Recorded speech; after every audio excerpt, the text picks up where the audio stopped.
चलिए इस वक्त एक ब्रेकिंग न्यूज आ रही है उत्तर प्रदेश में, जहां पर एक मैनपुरी में करहल सीट पर उपचुनाव के बीच एक युवती का शव एक बोरे में मिला है। इससे पूरे इलाके में हड़कंप मच गया है।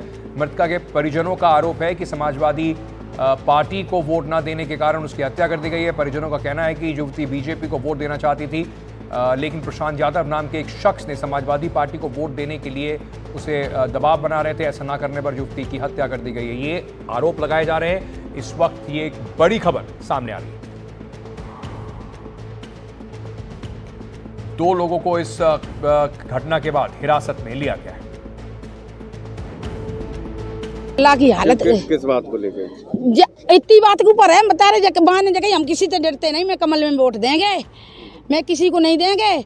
बाने कही तू दुरगिया है तो तू चुरगिया बना दी, कल वोट डाल के देख ली तू मैया की लाल और बस जाए पकड़ ला। ये मैं जब विश्वास मनते माय नेताजी के द्वारे वारे बेटी हुई पालक दे बेटी राती बेटिया कह रही थी हम बीजेपी में फूले वोट दिए, मेरी कॉलोनी बनवाई तो जो वो लोग साइकिल में वोट डाल गई नहीं डाल रहे तो हमारे की तो हम तो दिखाई तू मर गया तो दुरगिया तेरा नाम तो दुरगिया को मर गया तो बनाइए हम कल नहीं लगो 12 और 1 बजे के बीच में चल लगो मोटरसाइकिल में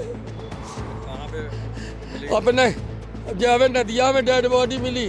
एक युवती कल शाम से गायब हो गई है और उसमें 2 लोगों पे आरोप था कि इन लोगों ने अपहरण किया है।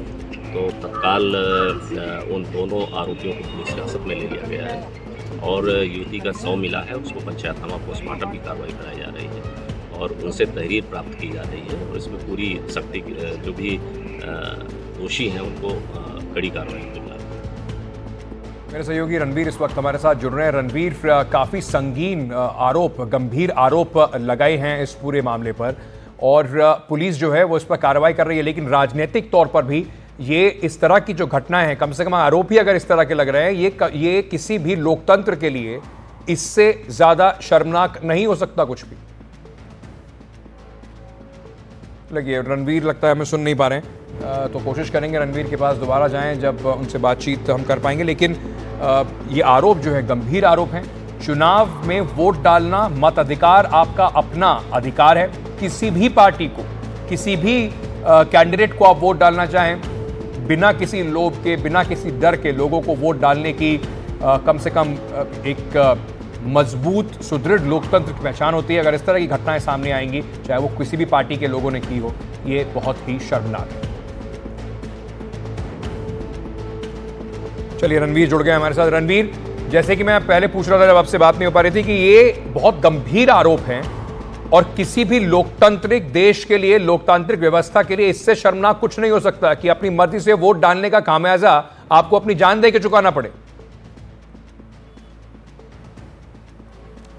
गंभीर आरोप है करहल का, जहां पे आज उपचुनाव हो रहा है और ये जो मृतका है, जो लड़की है, उसके पिता ने कहा है कि 3 दिन पहले प्रशांत यादव नाम का एक शख्स जो अखबार बांटने का काम करता है, वो आता है, लड़की से पूछता है किसको वोट दे रही हो। लड़की का जवाब आता है बीजेपी, और जैसे जवाब आता है तो प्रशांत यादव ये कहता है कि नहीं साइकिल पे यानी समाजवादी पार्टी को वोट दो। ये पिता का आरोप है और उसके बाद कल लड़की गायब हो गई। गायब होने के बाद घर वालों ने ढूंढना शुरू किया। चूँकि प्रशांत से जान पहचान थी, इस वजह से घर वालों को शक उस पर हुआ। जब घर के कुछ लोग उसके घर पहुँचे तो उस लड़की का चप्पल वहाँ पर मिला, ऐसा दावा जो मृतका है उसके पिता कर रहे हैं। चप्पल के आधार पर घर वालों ने फिर पुलिस को सूचना दी। पुलिस ने उन्हें हिरासत में लिया और जब आज शव बरामद हुआ बोरे के अंदर, उसके बाद पंचनामा करा करके अब पोस्टमार्टम की कार्रवाई हो रही है। लेकिन ये बेहद गंभीर आरोप उपचुनाव के दिन कि लड़की बीजेपी को वोट देना चाहती थी और पिता ये दावा कर रहे हैं कि जो प्रशांत यादव उसने ये कहा कि नहीं बीजेपी को नहीं बल्कि साइकिल पे यानी समाजवादी पार्टी को वोट दो। तो मोहन कठेरिया और प्रशांत यादव 2 आरोपी हैं जिन पर ये आरोप है और इसके बाद पुलिस ने दोनों को हिरासत में लिया है। पोस्टमार्टम की कार्रवाई चल रही है, रिपोर्ट आएगी, उसके बाद जानकारी होगी कि क्या मर्डर है या मर्डर से पहले रेप वगैरह भी है। इसको लेकर के भी अभी फ़िलहाल जांच पड़ताल चल रही है। लेकिन जिस तरह से शव मिला है, ये उस पूरे इलाके में इस वक्त काफ़ी चर्चा भी हो रही है और इसको लेके जिस तरह के आरोप हैं, ये जाहिर है कि एक अगर ये साबित हो जाता है कि जो आरोप लड़की के पिता लगा रहे यही वजह है हत्या की, तो निश्चित तौर पर लोकतंत्र के ऊपर ये इस तरह की घटनाएँ बहुत बड़ा सवाल खड़ा करती हैं।